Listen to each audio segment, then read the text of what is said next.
할렐루야. 영상으로 금요기도에 참여한 우리 성도님들 주님의 이름으로 환영합니다. 제가 군 생활을 강원도 고성 통일전망대에서 보이는 전방고지에서 군 생활을 했습니다. 군 생활을 그곳에서 전역할 때까지 군 생활을 했는데, 제가 속했던 부대는 레이더 부대였기 때문에 전역할 때까지 휴가 때 외에는 그 전방 그 철책 앞에서 근무를 했습니다. 근데 전방 부대의 특징상 교회가 없습니다. 제가 속했던 레이더 부대는 인원이 전부 8명입니다. 전부 8명이에요. 그래서 교회가 없이 주일만 되면 혼자서 성경을 펴고 찬송하고 또 성경을 읽고 또 묵상하고 그리고 기도하고 그렇게 예배 드렸던 그런 기억이 있습니다. 교회가 없기 때문에 주일마다 그리고 수요 예배 때 항상 그렇게 했던 기억이 있습니다. 지금 생각해 보면 그때 그곳에서 교회가 아니지만 그곳에서 혼자서 하나님 앞에 예배 드리면서 또 하나님의 은혜를 구하고 또 말씀을 읽고 묵상하면서 하나님과 교제했던 그 시간이 저에게 있어서는 참 귀한 시간이었다는 생각을 합니다. 아마 우리 가정에서 또 핸드폰이나 아니면 PC나 이렇게 화면 앞에서 또 영상으로 예배에 참여하시는 우리 성도님들, 또 주일날 영상 예배로 또 예배에 참여하시는 우리 성도님들 입장이 제가 군대에서 혼자서 예배 드렸던 그때의 입장과 크게 다르지 않다, 이런 생각을 합니다. 그러나 하나님은 어디서 우리가 예배를 드리든 간에 우리의 예배를 받으시고, 또 하나님께 예배 드리는 자는 상황이 어떠하든 간에 그 상황 속에서 최선을 다해서 하나님께 내가 할 수 있는 모든 것을 다해서 예배 드릴 때 하나님 그 예배를 기쁘게 받으시고 또 그 예배를 통해서 반드시 은혜를 베푸시는 분임을 믿습니다. 주일 예배뿐만 아니라 또 이 금요 기도회도 영상으로 이렇게 드리지만, 오늘 이 기도회를 통해서 하나님이 우리 성도님들을 만나주시고 또 우리가 드리는 기도를 하나님이 속히 또 응답해 주시기를 소원합니다. 압살롬은 마침내 이제 헤브론에서 다윗을 반역을 선포하고, 다윗에 대해서 이 반역을 선포하고 왕이 되었습니다. 압살롬이 반역을 일으키고 왕이 되자 유다 지파를 비롯하여 다른 지파들까지 이 다윗을 배신하고 압살롬 편에 가담하기 시작했습니다. 그래서 다윗은 전령을 통해서 이스라엘의 모든 민심이 압살롬에게로 돌아갔다는 소식을 듣습니다. 즉 압살롬이 반역을 일으켰고, 그리고 그 반역에 이스라엘의 모든 지파들이 가담했다라고 하는 소식을 듣게 됩니다. 이 소식을 들은 다윗이요 심히 두려워합니다. 굉장히 두려워합니다. 오늘 본문 14절을 보면 다윗이 두려워해서 이렇게 말하죠. 제가 좀 읽어드리겠습니다. 다윗이 예루살렘에 함께 있는 그의 모든 신하들에게 이르되 일어나 도망하자. 그렇지 아니하면 우리 중 한 사람도 압살롬에게서 피하지 못하리라. 빨리 가자. 두렵건대 그가 우리를 급히 따라와 우리를 해하고 칼날로 성읍을 칠까 하노라. 다윗이 굉장히 지금 두려워하고 있는 모습이 여러분 보이시죠? 다윗은요 압살롬이 반역을 일으켰을 뿐만 아니라 이스라엘의 모든 민심이 압살롬에게로 기울었다는 소식을 듣고 심히 두려워합니다. 근데 다윗이 이 두려워하는 이유가 있어요. 오늘 다윗의 말을 통해서 다윗이 압살롬의 반역을 두려워한 이유가 등장하는데 두 가지입니다. 첫째는 뭐냐? 압살롬의 군대가 예루살렘으로 신속하게 밀고 들어와서 자신들을 해할 것이라고 하는 두려움이 있습니다. 그러니까 헤브론에서 반역을 일으켰던 압살롬의 군대가 신속하게 지금 예루살렘으로 진격해 올 거라고 하는 두려움, 그래서 자신들을 해할 거라고 하는 그런 두려움이 있었습니다. 그 다음에 두 번째 두려움은 뭐냐면 자신과 함께 있는 예루살렘 성읍 주민들이 압살롬의 군대에 의해서 칼로 전부 죽임을 당할 것을 두려워했습니다. 그래서 칼로 칠까, 이 성읍을 칼로 칠까 이렇게 말했잖아요. 그러니까 예루살렘 주민들, 예루살렘 성읍 사람들을 압살롬의 군대죠, 군대가 칼로 전부 학살할 것을 두려워했습니다. 예루살렘이라고 하는 이 성읍은요, 예루살렘이라고 하는 이 지형 자체가 천혜의 요새와도 같은 그런 특징을 가지고 있습니다. 예루살렘은 삼면이 절벽이죠. 그래서 쉽게 정복할 수 없는 천혜의 요새입니다. 그래서 다윗이 여부수 족속이 살고 있었던 이 예루살렘을 정복하고 수도로 만들었잖아요. 왕도로 만들었잖아요. 근데 사실 이 여부수 족속이 여호수아 시대 가나안 정복 그때 함락당하지 않고 다윗 시대까지 여부수 족속이 예루살렘을 차지하고 있었던 가장 중요한 이유가 바로 예루살렘이 쉽게 함락되지 않는 그런 지형적인 조건 때문이죠. 그래서 다윗이 예루살렘을 함락할 때도 어떻게 함락했어요? 그 수로를 이용하는 지혜로 함락했잖아요. 그래서 여부수 족속이 자기들의 그 지형만 믿고 다윗을 조롱하기도 했잖아요. 그만큼 예루살렘은 천혜의 요새입니다. 그런데 다윗이 이런 천혜의 요새에 있으면서도 이 압살롬의 군대가 신속하게 밀고 들어와서 예루살렘을 정복할 것, 그리고 자신들을 해하고 예루살렘 성읍을 칠 것을 두려워했습니다. 이것은 왜 그러냐면 이 이스라엘의 모든 민심이 전부 압살롬에게 기울었기 때문이죠. 그래서 자기가 이 압살롬의 군대를 대항하여서 이 예루살렘을 사수한다라고 하는 것은 불가능할 뿐만 아니라, 그렇게 했을 때 자기들도 희생당할 뿐만 아니라 예루살렘 그 백성들, 예루살렘 주민들까지도 다 희생당할 거라고 그가 판단한 것이죠. 그래서 지금은 압살롬을 대항하여 싸우는 게 아니고, 싸워야 될 때가 아니고 지금은 빨리 피해야 될 때라고 다윗은 판단한 것이죠. 그러니까 피하는 것이 옳은 판단이라고 그가 결정을 내린 것이죠. 그래서 신속히 도망하자 이렇게 신하들에게 이야기했잖아요. 특히 다윗이 지금 빨리 도망하자라고 했던 이유 가운데 자기 살기 위해서 그렇게 한 것 아니죠. 다윗이 염려했던 것이 바로 예루살렘 주민들의 안전이었습니다. 자기가 버티고 있으면 자기만 문제가 되는 게 아니죠. 예루살렘 주민들 다 죽어요. 그래서 다윗의 입장에서는 자기가 빨리 피신해 주는 것이 예루살렘 주민을 압살롬의 손으로부터 지키는, 즉 예루살렘 주민의 안전을 보장하는 것이라고 판단한 것이죠. 그래서 신하들에게 빨리 도망하자 이렇게 말한 것이죠. 자, 다윗이 지금 굉장히 압살롬에 대해서 두려워하고 또 급히 도망가자 이렇게 말했는데, 언뜻 다윗의 이 모습을 보면 마치 믿음이 없는 사람처럼 보이죠? 그렇잖아요? 그렇잖아요? 예. 정말 믿음이 있는 사람 같으면 하나님이 지켜주실 것이다. 예. 하나님 반드시 압살롬으로부터 우리를 지켜주실 것이다. 염려하지 마라. 뭐 이래야 되는 거 아니에요? 근데 다윗이 두려워하면서 지금 빨리 도망가자, 마치 믿음이 없는 사람인 것처럼 보여줍니다. 근데요, 다윗의 이 행동을 믿음이 없는 사람의 행동으로 보면 안 됩니다. 안 돼요.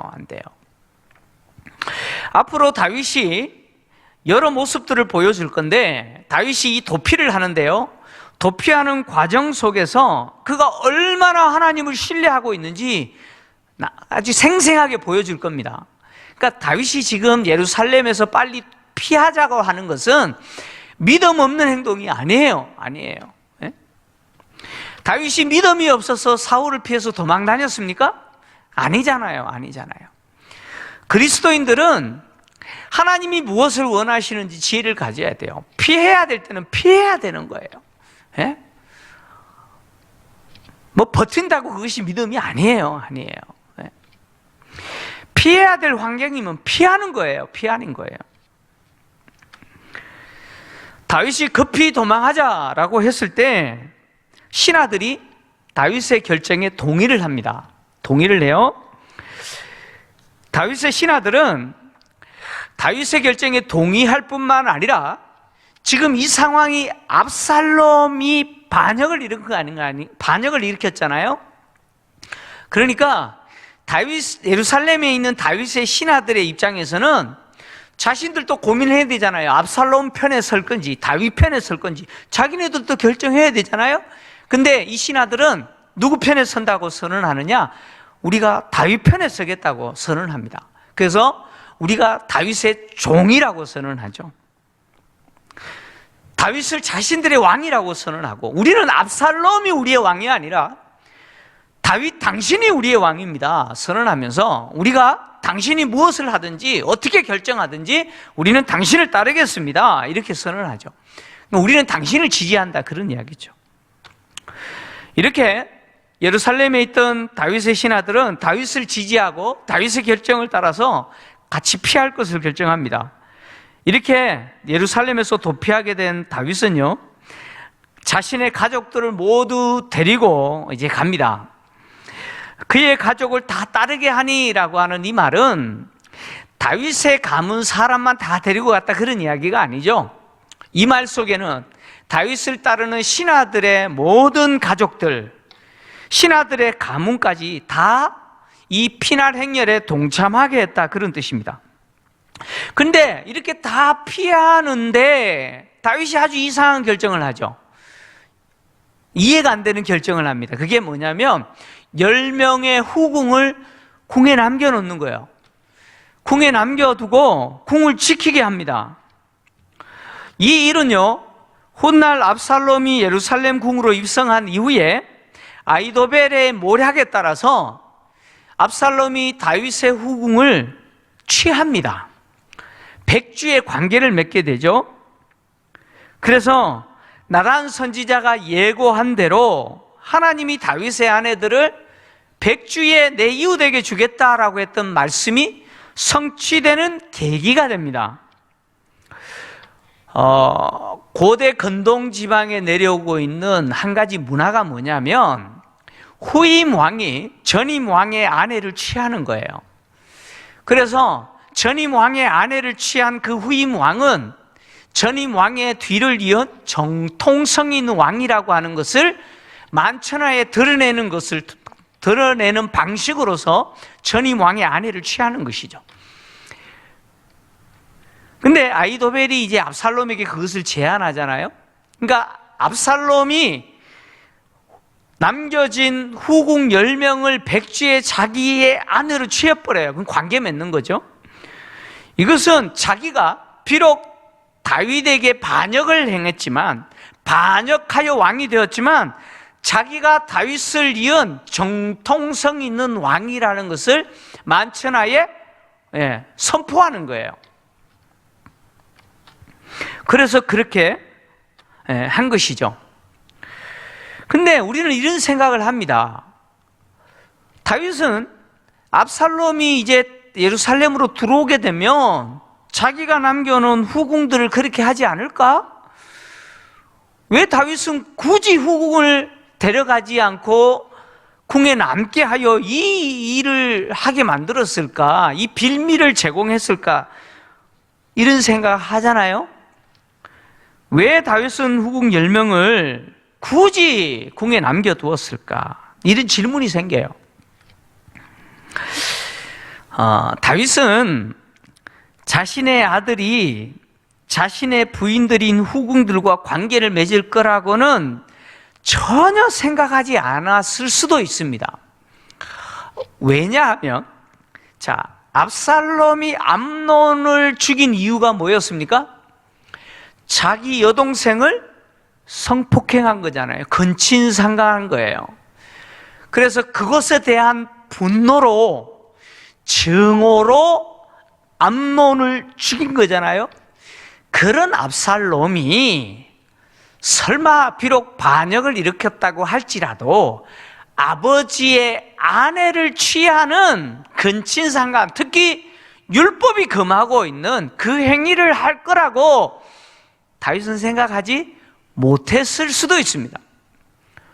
그러니까 암논이 자기 여동생을 성폭행한 것에 대해 증오하여서 암논을 죽인 압살롬이, 그런 압살롬이 아버지의 아내를 취하는 그 잘못된 행동을 할 거라고 다윗은 전혀 생각하지 않았을 수도 있습니다. 다윗의 입장에는 차라리 남겨진 후궁을 압살롬이 잘 대우해 줄 거다, 이렇게 생각했을 수도 있습니다. 근데 왜 다윗이 후궁을 남겨놨는지 우리는 몰라요. 성경이 말하지 않기 때문에 모릅니다. 그렇게 우리는 추정해 볼 수도 있다는 것이죠. 중요한 거는 뭐냐면 다윗이 왜 남겨놨는지 알지 못하지만 남겨진 후궁 10명으로 인해서 하나님이 나단 선지자를 통해서 선언했던 그 일이 이루어졌다는 것이죠. 다시 말하면 다윗의 아내를 백주의 그 이웃에게 주겠다라고 하신 하나님의 말씀이 성취되게 됐다는 것이죠. 이것은 우리에게 뭘 이야기하냐면, 왜 우리가 하나님의 말씀을 대할 때 그 말씀을 두렵고 떨림으로 대해야 되는지, 그 이유가 바로 여기 있습니다. 하나님의 말씀은요, 이루어질 수도 있고 이루어지지 않을 수도 있는 게 아니에요. 사단의 전략이 뭡니까? 사단의 전략은 하나님의 말씀을 바꿔버리는 것이죠. 반드시 죽으리라 라고 하는 하나님의 말씀을 사단은 어떻게 바꿔버려요? 결코 죽지 않으리라 라는 말로 바꿔버리는 거죠. 근데 사단이 그렇게 하나님의 말씀을 바꿔버릴 때 그 가운데 있는 인간이 그 하나님의 말씀에 대해서 어떻게 여겨요? 하와는 어떻게 여겨요? 죽을까 하노라. 죽을 수도 있고 안 죽을 수도 있다, 이렇게 받아들이잖아요. 여러분, 인간이 하나님의 말씀을 대할 때 하나님의 말씀은 반드시 그렇게 된다, 하나님의 말씀이 선언하면 그 선언한 대로 반드시 된다라고 믿으면 하나님의 말씀은 두렵고 떨림으로 우리가 대할 수 있겠죠. 근데 하나님의 말씀이 뭐 이루어질 수도 있고 안 이루어질 수도 있고 이런 정도로 생각하면 사단은 우리에게 뭐라고 말하느냐? 절대 이루어지지 않는다, 이렇게 이야기해요. 우리가 하나님의 말씀을 대할 때 왜 우리가 두렵고 떨림으로 하나님의 말씀을 대하고, 그리고 그 하나님의 말씀을 왜 우리가 신뢰해야 되는지 이유가 바로 여기 있어요. 하나님의 말씀은 반드시 이루어집니다. 믿습니까? 네, 아멘 하셨다고 제가 듣습니다. 물론 들리지 않지만 하나님의 말씀은 반드시 이루어집니다. 반드시 이루어집니다. 그래서 우리가 하나님의 말씀을 듣고 그 말씀에 순종할 수 있는 것이죠. 하나님의 말씀이 이루어지지 않는다면 우리가 순종할 이유가 없잖아요. 하나님의 말씀이 반드시 이루어지기 때문에 우리는 그 말씀을 신뢰하고 그 말씀을 생명처럼 여기고 순종할 수 있고 또 순종해야 되는 것이죠. 다윗은 이제 자신의 궁을 떠나서 벳메르학에 도달합니다. 벳메르학에 도달하여서 잠시 멈추는데, 이 벳메르학이라고 하는 이 지역이 어디냐?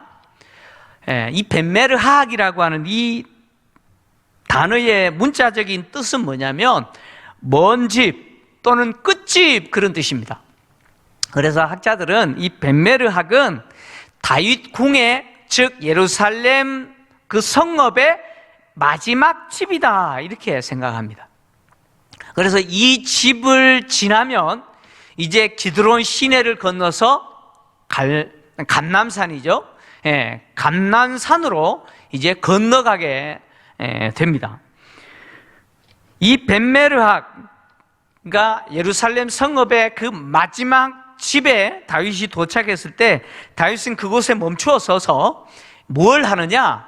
예, 백성들이 먼저 기드론 시내를 건너가게 만들고 그리고 자신을 따르는 군대를 점검합니다. 점검하는데 지금 성경을 보니까 다윗을 따르는 무리 가운데 다윗의 가족과 신하들의 가족만이 아니라 예루살렘 성읍 사람들까지도 모든 백성이 다윗을 따라 피난 행렬에 동참하고 있는 모습을 봅니다. 근데 이 피난 행렬에 동참하는 가운데 다윗이 자신을 따르는 군대를 점검했는데 이 군대 가운데 보니까 그렛 사람과 블렛 사람이 있어요. 그리고 가드에서 온 600명이 있어요. 여기 그렛 사람과 블렛 사람은 다윗이 고용한 용병들입니다.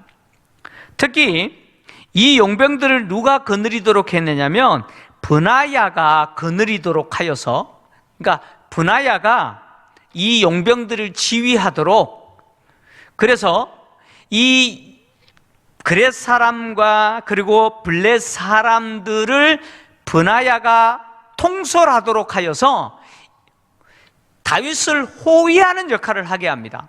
그래서 나중에 보면 이제 이 브나야가 다윗의 호위 대장이 됩니다. 호위 대장으로 다윗이 임명한 것을 보게 되는데, 자, 사무엘하 8장 18절을 보면, 예, 아주 앞의 내용이죠. 지금 15장을 다루고 있으니까 저 앞의 내용인데, 자, 8장 18절, 우리 성도님들 화면을 보시면서 같이 읽겠습니다. 시작. 여호야다의 아들 브나야는 그렛 사람과 블렛 사람을 관할하고 다윗의 아들들은 대신들이 되니라. 이게 무슨 이야기냐? 지금 방금 제가 이야기했던 것처럼 그렛 사람과 블렛 사람들은 다윗이 고용한 용병들입니다. 그러니까 히브리인들이 아니에요. 이방 민족인데 용병들이에요. 근데 이 용병들을 브나야에게 통솔하도록 한 거죠.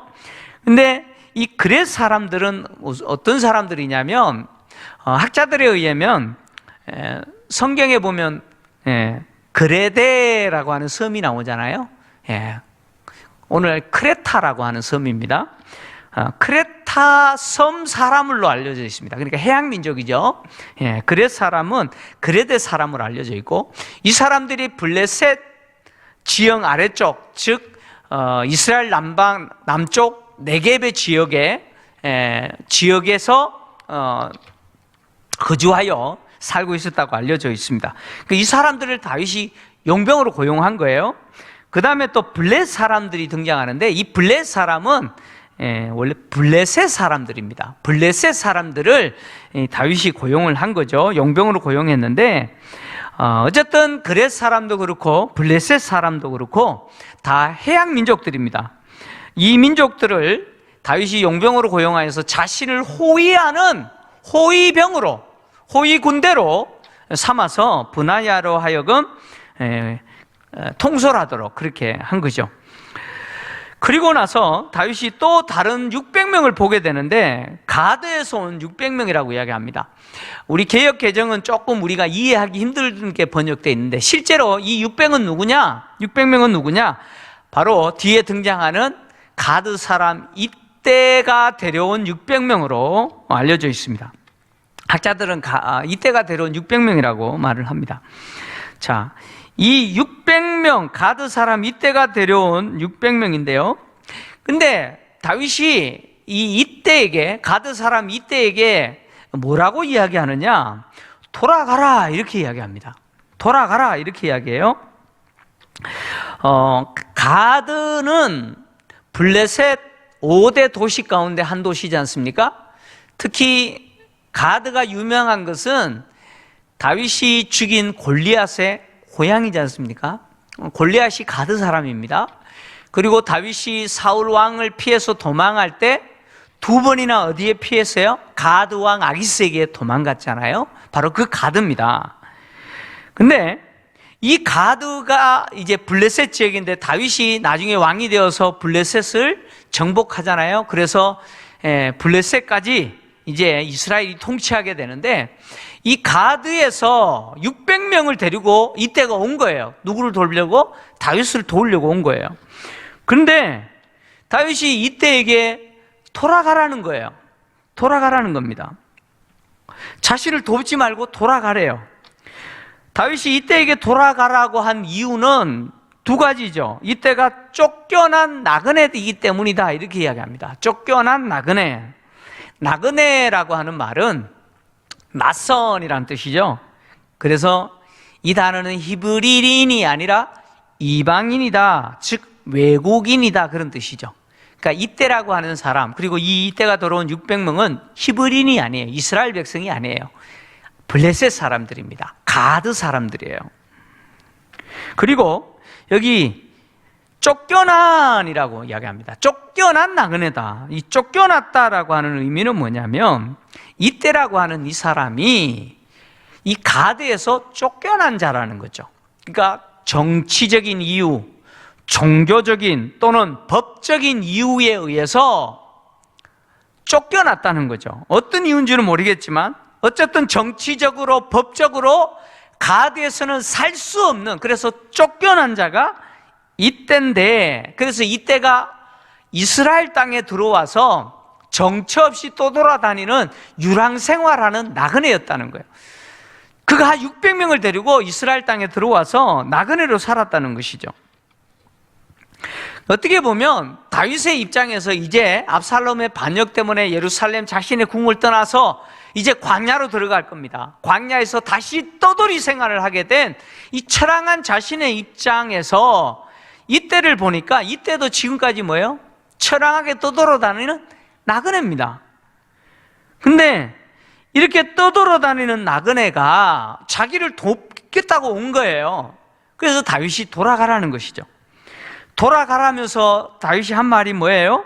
내 동포가 누구예요? 그 600명을 이야기합니다. 그 600명인 내 동포를 데리고 왕과 함께 내 곳에 있으라, 이렇게 이야기했죠. 여기서 말하는 왕은 누구냐? 압살롬을 이야기합니다. 그러니까 다윗이 뭐라고 지금 이때에게 이야기하냐? 네가 지금 이스라엘 땅에 들어와서 정처 없이 지금 떠돌아다니는 처량한 나그네인데, 그 처량한 나그네가 다시 처량한 나그네 된, 어디로 가야 될지 모르는 처량하게 이리저리 왔다 갔다 해야 될 나를 따라다니지 말고, 나를 돕지 말고 차라리 압살롬을 도와라. 압살롬 편에 서라. 그게 너에게 유익하다. 그곳이 네가 있을 자리다. 지금 그렇게 이야기하는 거예요. 참 이상하잖아요? 그러니까 다윗의 생각에는 자기도 지금 어디로 가야 될지 모르는 정처 없이 떠돌아다니는 처량한 나그네 신세가 됐는데, 지금까지 처량한 나그네로 살았던 이때가 또 자기를 따라오게 되면 또 나그네 생활을 살아야 될 뿐만 아니라 지금 누구와 싸워야 돼요? 압살롬과 싸워야 되는 그 전쟁에 연루될 수밖에 없잖아요. 전쟁이 연루될 수밖에 없잖아요. 그래서 자기를 따르는 것보다 그냥 압살롬 편에 서라. 그게 네가 살 길이다. 그렇게 지금 말해주는 것이죠. 지금 다윗의 입장에서는 어느 때보다도 자기를 도와줄, 그래서 압살롬의 반역에 맞설 사람 한 사람이라도 더 필요한 때 아닙니까? 그렇잖아요. 다윗의 입장에서는 지금 이스라엘의 모든 민심이 압살롬에게 기울어 버렸으니까 한 사람이라도 자기 편에 서서 자기를 도와줄 사람이 있다면 얼마나 고맙겠습니까? 아유, 고맙다. 그리고 받아줘야 되잖아요. 근데 왜 다윗이 이 600명이나 데리고 자기를 돕겠다고 하는 이때를 거절하고 압살롬 편에 서라고 이야기할까요? 그래서 어떤 사람은 뭐라고 이야기하느냐, 지금 다윗이 이때를 시험해보고 있다, 이렇게 말하는 분이 있어요. 이때가 진짜 자기를 도우려고 오는 건지 한번 시험해 본다. 시험해 보려고 다윗이 이렇게 이야기했다. 이렇게 말하는 사람이 있습니다. 근데 그렇지 않습니다. 다윗이 지금 이때를 시험하려고 한 것이 아니고 지금 자기도 처량한 신세가 됐는데 지금 이방 땅에 와서 정처 없이 떠돌아다녔던 이때와 그 600명이 또 자기와 함께 정처 없이 떠돌아다닐 뿐만 아니라 압살롬과 전쟁에 연루가 되게 되면 얼마나 힘들겠어요. 너무나 인간적으로 보면 너무나 안 됐잖아요. 그래서 다윗이 정말 이때를 위해서 그리고 이때와 함께한 그 백성 600명의 어떻게 보면 안전이겠죠. 특히 율법은 나그네를 어떻게 하라고요? 나그네를 대접하라 라고 이야기하잖아요. 근데 그 나그네 된 이때와 600명을 자기가 데리고 다니면서 압살롬과 싸우는데 동원하게 되면 되겠어요? 다윗의 입장에서는 어쨌든 간에 이때를 생각하게 되면 이때가 압살롬 편에 서는 게 더 유익한 거죠. 그래서 다윗이 이때를 시험한 게 아니고 정말 인간적인 마음에서 이때를 염려하며 그렇게 고민한 것이죠. 이것은 다윗이라고 하는 이 사람이 어떤 사람인지 보여줘요. 비록 지금 이 모든 상황이 밧세바와의 불륜 때문에 벌어지고 있는 일이지만 그럼에도 불구하고 다윗이라고 하는 이 사람의 됨됨이가 어떤지 보여주는 거죠. 다윗이 왜 하나님의 사람이냐? 이런 것 때문이죠. 자기는 손해가 되더라도 그 한 사람의 유익을 위해서 기꺼이 뭐예요? 자기의 이익을 포기할 수 있는 사람이 바로 다윗이라는 거죠. 한 사람이라도 더 필요한 그때에 그 600명과 이때를 거절하면서 그들을 염려하면서 그들의 안전을 권면해주는 이 다윗이 어떤 사람인지 우리는 보여주죠. 이게 그리스도인의 모습 아니에요? 이게 정말 그리스도인의 모습 아니에요? 오늘 어떻게 보면 한국교회에 이렇게 욕먹는 이유 가운데 한 가지가 그리스도인들이 너무 이기적이다는 거 아니에요? 자기들만 생각한다고 그런 거 아니에요? 주변 사람들 어떻게 되는지 생각하지 않고 있다라고 우리가 욕먹는 거 아니에요? 우리의 이익을 위해서 너무 이기적인 집단이 되어버리지는 않는지 우리는 생각해야 됩니다. 다윗이 이때에게 돌아가라 이렇게 말했지만 차라리 압살롬 편에 서는 게 너에게 유익하다 이렇게 말했지만 이때는요 다윗의 제안을 거절합니다. 이때는 뭐라고 이야기하느냐? 여호와의 살아계심과 자신의 주 다윗 왕의 살아계심으로 맹세하면서 다윗이 어디 계시든지 사나 죽으나 자신도 그곳에 있겠습니다 이렇게 맹세해요. 이때의 이 맹세는요 누구의 맹세와 비슷하냐? 다윗의 정조모죠. 다윗의 정조모인 룻과 비슷한 맹세를 합니다. 룻기를 보면 나오미가 등장하잖아요. 나오미가 남편과 두 아들과 함께 베들레헴에 기근이 들자 모압 땅으로 피신을 갑니다. 그런데 그 모압 땅에 피신 갔다가 결국 모압 땅에서 남편도 죽고 두 아들도 죽어버리잖아요. 이제 나오미와 두 며느리만 남은 거예요. 그 상황에서 하나님이 베들레헴을 돌보아 주셔서 풍년이 들게 하셨다라는 소식을 듣고 이제 나오미가 베들레헴으로 돌아오잖아요. 돌아오는 길에 두 며느리가 함께 따라와요. 그랬더니 나오미가 두 며느리들에게 야, 니네 민족에게로 돌아가라 해요. 그랬더니 이 오르바가 돌아가 버리잖아요. 근데 이 첫째 며느리 룻은요 안 돌아가요. 안 돌아갈 뿐만 아니라 뭐라고 이야기하느냐? 이렇게 이야기해요. 자, 이 룻에 하는 이야기가 오늘 이때가 하는 이야기와 너무 비슷해요. 룻기 1장 16절 17절인데 자, 우리 성도님들 함께 같이 읽겠습니다. 자, 화면을 보시고 같이 읽습니다. 시작. 룻이 이르되 내게 어머니를 떠나며 어머니를 따르지 말고 돌아가라 강권하지 마옵소서. 어머니께서 가시는 곳에 나도 가고 어머니께서 머무시는 곳에 나도 머무겠나이다. 어머니의 백성이 나의 백성이 되고 어머니의 하나님이 나의 하나님이 되시리니 어머니께서 죽으시는 곳에서 나도 죽어 거기 묻힐 것이라. 만일 내가 죽는 일 외에 어머니를 떠나면 여호와께서 내게 벌을 내리시고 더 내리시기를 원하나이다 하는지라. 아멘. 지금 룻이 사실 나오미의 입장에서 자기 몸 하나 간수 힘들잖아요. 예, 자기 미래도 지금 책임지기 힘든데, 예? 그 이방 민족 모압 여인 며느리 룻을 어떻게 책임지겠어요? 그러니까 나는 네 책임 못 진다. 그러니까 나 따라오지 말고 네 민족에게로 가라. 재혼해서 잘 살아라. 라고 하는 나오미의 말을 룻이 어떻게 해요? 거절해요. 거절하면서 하는 말이 뭐예요? 어머니 가시는 곳에 나도 가고 어머니 머무시는 곳에 나도 머물고 어머니의 백성이 내 백성이 되고 어머니 하나님이 나의 하나님이 되고 어머니께서 죽으시는 곳에 나도 거기 죽여 묻히겠다는, 죽는 일 외에 어머니와 이별하는 거 하나님이 벌 위에 벌 내리시기를 원한다. 이 맹세, 이 고백이 바로 이때의 고백과 너무 비슷하지 않아요?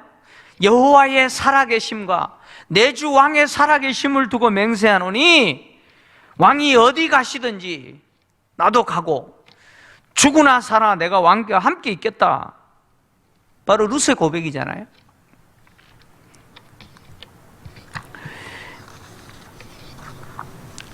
이때가 다윗에게 이렇게 맹세하면서 다윗을 따르겠다라고 고백한 것은 이 다윗이라는 사람이 자기도 급한데 정말 어떻게 보면 얼마든지 자기를 필요로 하고 그래서 나를 도와달라 이렇게 해도 되는데 자기를 염려하고 차라리 압살롬 편에 서라 막 이렇게 말해주는 다윗의 그 인간됨, 그것에 매우 어떻게 보면 반해서 인간됨에 이때가 감동을 받아서 지금 이렇게 고백하는 것처럼 보이는데 그게 아니죠. 이때가 다윗을 이렇게 따르겠다라고 맹세한 것은 바로 신앙 때문입니다. 바로 하나님에 대한 믿음 때문이에요. 그래서 하나님의 살아계심을 두고 맹세하잖아요. 이때는 지금 다윗이 왜 압살롬 편에 서라 라고 이때에게 이렇게 이야기했느냐. 사실 다윗은 이때와 그를 따라오는 600명을 책임져 줄 힘이 없어요. 이때와 어떻게 보면 히브리인도 아니고 이방 땅에서 나그네로 살아왔던 그 이때와 600명의 그 가드 사람들, 그 사람들을 지금 쫓겨다니는 다윗의 입장에서는 그들을 책임져 줄 어떤 것도 없어요. 그러니까 내가 너희들을 책임 못 지니까 차라리 압살롬 편에 가라 라고 하는 다윗에게 이때가 왜 나는 당신을 따르겠습니다. 당신은 나를 책임지지 못한다 할지라도 나는 당신을 따르겠습니다. 왜 그랬을까요? 그것은 믿음 때문이죠. 누구에 대한 믿음? 바로 하나님에 대한 믿음입니다. 비록 나를 책임져 줄 힘은 당신에게 없지만 그러나 당신은 누구냐? 내가 섬기는 하나님이 세우신 왕이라는 거예요. 내가 따라야 될 왕이라는 거예요. 압살롬은 내가 따라야 될 왕이 아니라는 거예요. 그는 하나님이 세우신 왕이 아니라 스스로 왕이 된 자죠. 그러나 당신은 하나님이 세우신 왕이기 때문에 하나님의 살아계심과 내 주 왕의 살아계심을 두고 맹세하는데 당신이 어디 가시든지 나는 가고 죽으나 사나 나는 당신과 함께 있겠습니다. 이렇게 맹세한 거죠. 여러분 감격스럽지 않습니까? 참 감동스러운 고백 아니에요? 제가 만약에 그 자리에 있으면 저도 주사 하나를 튕겨볼 거예요. 누구 편에 서는 것이 내 안전과 나의 미래의 보장이 될까 고민해보지 않겠어요? 그 순간에 모든 사람은 그렇게 판단할 거예요. 압살롬이다. 그래서 이스라엘의 모든 민심이 압살롬에게 기울었잖아요. 왜요? 압살롬이 대세입니다. 대세예요. 그럼에도 불구하고 이때가 다윗을 선택할 수 있었던 것은 믿음이죠. 믿음이에요. 바로 하나님을 향한 믿음입니다. 믿음이었어요. 결국 다윗은 이때가 자신을 따르겠다고 맹세하자 받아줍니다. 그리고 먼저 건너가라 그러죠. 근데 다윗은요, 나중에 이 이때를 아주 귀하게 귀한 사람으로 세웁니다.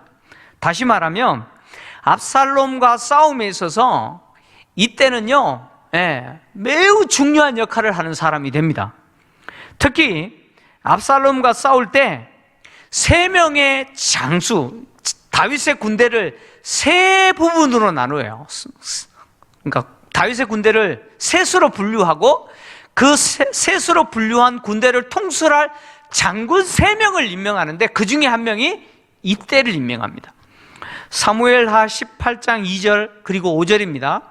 제가 좀 읽어드릴게요. 한번 보세요. 이때가요, 얼마나 귀하게 쓰임받는지 한번 보세요. 다윗이 그의 백성을 내보낼 새 3분의 1은 요압의 휘하에, 3분의 1은 스루야의 아들 요압의 동생 아비새의 휘하에 넘기고 3분의 1은 가드 사람 이때의 휘하에 넘기고 왕이 백성에게 이르되 나도 반드시 너희와 함께 나가리라 하니. 보세요. 군대를 셋으로 나누고 요압과 그리고 요압의 동생 아비새와 그리고 누구에게요? 이때에게 맡겨요. 3명의 장수 중에 1명이 되잖아요. 그리고 5절을 보면 또 이렇게 이야기합니다. 왕이 요압과 아비새와 이때에게 명령하여 이르되 나를 위하여 젊은 압살롬을 너그러이 대우하라 하니 왕이 압살롬을 위하여 모든 군 지휘관에게 명령할 때에 백성이 다 들으니라. 여러분, 이때라는 사람이요, 이렇게 다윗 왕국에 있어서 아주 중요한 역할을 합니다. 특히 다윗 왕조를 지켜내는 일에 있어서 결정적인 역할을 하죠. 영화 포스터 하나를 제가 좀 가져왔는데요. 화면에 좀 띄워주실래요? 히든 피겨스라고 하는 영화입니다. 아마 2017년에 개봉된 영화인데요. 혹시 이 영화 보신 분 계세요? 못 보셨으면 한번 보십시오. 참 감동적인 영화인데, 이 영화는 1960년대를 배경으로 하고 있습니다. 특히 이 구소련이죠. 소련과 미국이 그 우주 개발을 위해서 치열하게 경쟁하고 있을 때, 그 어떤 시대적인 우주 개발과 관련된 그런 시대적인 배경을 한 영화인데요. 그냥 포스터 띄워놔 보세요. 실제적으로 소련이 미국보다 먼저 그 우주선을 쏘아 올리잖아요. 그래서 여기에 자극을 받은 미국이요, 나사를 중심으로 무슨 계획을 세우냐면 우주선에 사람이 타고 갔다 돌아오는 유인 우주선을 발사할 계획을 세웁니다. 그런데 이 계획이 성공하는데, 이 미국이 유인 우주선을 발사하고 우주선이 다시 지구로 돌아오게 하는 그 모든 과정에서 나사를 중심으로 이 일을 할 때 결정적인 역할을 하는 사람이 바로 이 3명의 흑인 여인들입니다. 이게 실화를 바탕으로 한 영화입니다. 이 영화의 실제 인물, 실화를 배경으로 한 영화인데, 이 실제 인물에, 영화에 등장하는 실제 인물은요, 3명의 흑인 여성인데, 나사 최초의 아프리카계 미국인 엔지니어인 메리 잭슨, 그 다음에 당시 IBM 컴퓨터가 있었는데, 이 IBM 컴퓨터보다도 더 정확하게 우주선의 궤도를 계산해낸 천재 수학학자죠. 천재적인 수학자인 캐서린 존슨, 그 다음에 아프리카계 미국인으로서 당대 컴퓨터 언어인 포트란이라는 언어도 있습니다. 저도 전자계산학과를 다니면서 이 포트란이라는 프로그램을 제가 짰었는데, 이 포트란 언어의 전문가인 프로그래머였던 이 도로시 본이라는 이 3명의 흑인 여성입니다. 그러니까 당시 1960년대 미국 상황은요, 남자와 여자라고 하는 성에 대한 차별이 굉장히 강했습니다. 여성에 대한 차별이 굉장히 강했고요. 심지어 육색 인종에 대한 차별이 극심했습니다. 네.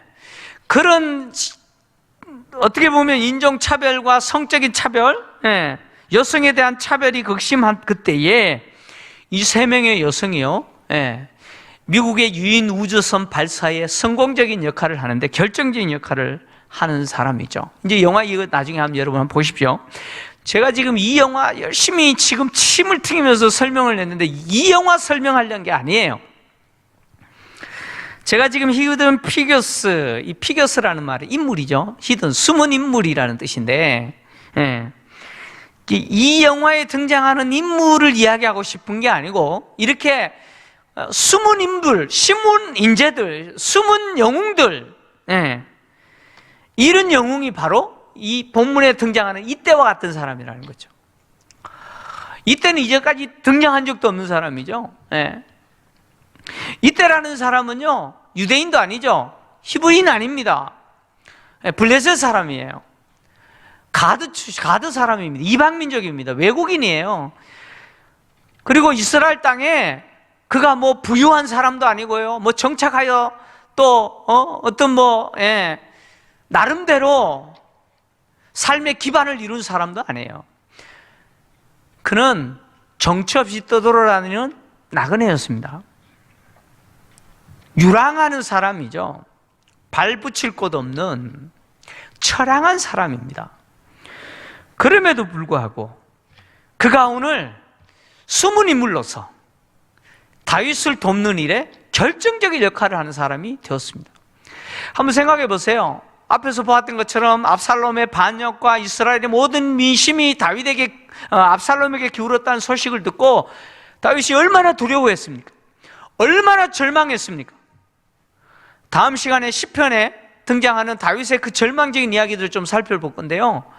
다윗이 너무 절망하고 있을 그때에 이때가 다윗에게 큰 용기를 주잖아요. 이때라는 이 사람은요, 압살롬의 반역으로 절망과 위기에 처한 다윗을 돕기 위해서 어쩌면 하나님이 보낸 사람이죠. 하나님이 보낸 사람. 이때는 다윗과 운명 공동체가 됨으로써 다윗 왕조뿐만 아니라 하나님이 다윗 왕조를 유지하는 데 사용하신 숨은 인물이죠.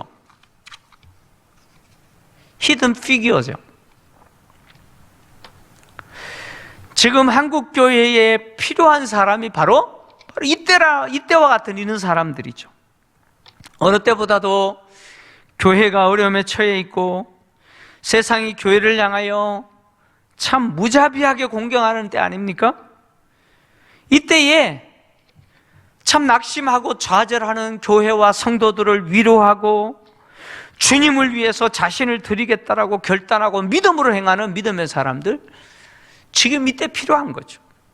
정말 믿음의 사람이 이때 필요한 거예요. 이때 필요한, 평안할 때 필요한 게 아니죠. 하나님은 다윗을 위해서 이때를 준비하셨듯이 교회를 살리고 회복하시기 위해서 사람들을 세우십니다. 하나님 세우세요. 오늘 금요기도에 영상으로 참여하는 우리 성도님들, 저는 여러분들이 이때와 같은 하나님 편에 서서 교회를 위해서 기도하고 그리고 세상에 대해서 믿음으로 도전하는 그런 믿음의 용사들이 됐으면 좋겠습니다. 어느 때보다 힘든 시대에 하나님 앞에 서서 하나님이 쓰시는 도구가 되어서 교회를 위해서 그리고 세상 앞에서 당당하게 믿음으로 도전하는 다윗 편에 서서 하나님을 위해서 하나님의 도구가 되어서 싸우는 그런 믿음의 사람들, 여러분들이 됐으면 좋겠습니다. 이 코로나 시기가 여러분들에게 있어서 나를 하나님의 군사, 하나님의 전사, 십자가의 군사 되게 만드는 그런 기회가 되는 그런 은혜가 저와 여러분들에게 있기를 주의 이름으로 축원합니다.